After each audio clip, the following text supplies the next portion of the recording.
Nagbigay si Congressman Leandro ng bigas sa mga barangay sa unang distrito ng Batangas dahil may mga hindi nabigyan si Governor Vilma Santos at Ralph Recto sa mga barangay sa unang distrito ng dahil sa tampo. Maraming truck ng bigas noong umaga hindi ko lang naabutan dahil maraming kapitan ang kumuha para kunin ang bigas para sa kanilang barangay. Kaya hindi maiiwasang isipin na nakakalungkot at damhin na marami pa ring barangay at pamilya ang naiiwan at hindi nabibigyan ng tulong mula kina Gobernador Vilma at Ralph Recto. At ang mas masakit, ang mga tao ang nagdurusa at ang mga nangangailangan ang naiiwan sa ere. Walang natatanggap, walang tulong at walang kasiguraduhan kung kailan pa sila mabibigyan. Sa kabilang banda, hindi hinayaang magutom at mawala ng pag-asa ni Congressman Leandro Legarda Leviste ang kanyang mga kababayan dahil alam niyang ang pangangailangan ng tao ay hindi dapat maghintay at hindi dapat maging biktima ng anumang tampuhan o gulo sa politika. Siya na mismo ang kumilos at umakon ng responsibilidad. 12 milyon ang nilaan ni PBBM sa unang distrito ng Batangas para sa bigas. Pero bakit hindi lahat nabigyan ni Governor Vilma at Ralph Recto? Kaya naman si Congressman Leandro na ang kusang namahagi at nagpaabot ng sako-sakong bigas sa lahat ng mga barangay at pamilyang napag-iiwanan at hindi nabigyan dahil lamang sa nasabing dahilan. Hindi niya inisip kung kanino galing ang problema o kung sino ang dapat magbigay. Ang mahalaga sa kanya ay matugunan ang pangangailangan ng bawat isa at siguraduhin may makakain ang bawat tahanan. Follow me and share this video.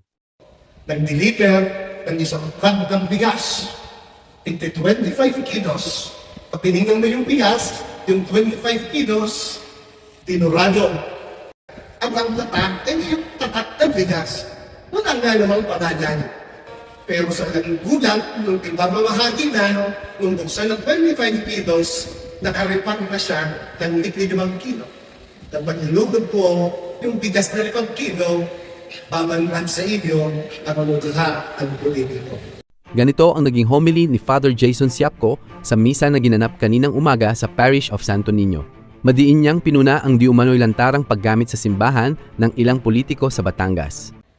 May isang kongresista na nananag ko, magbibigay ako ng 1 milyong sakong bigas.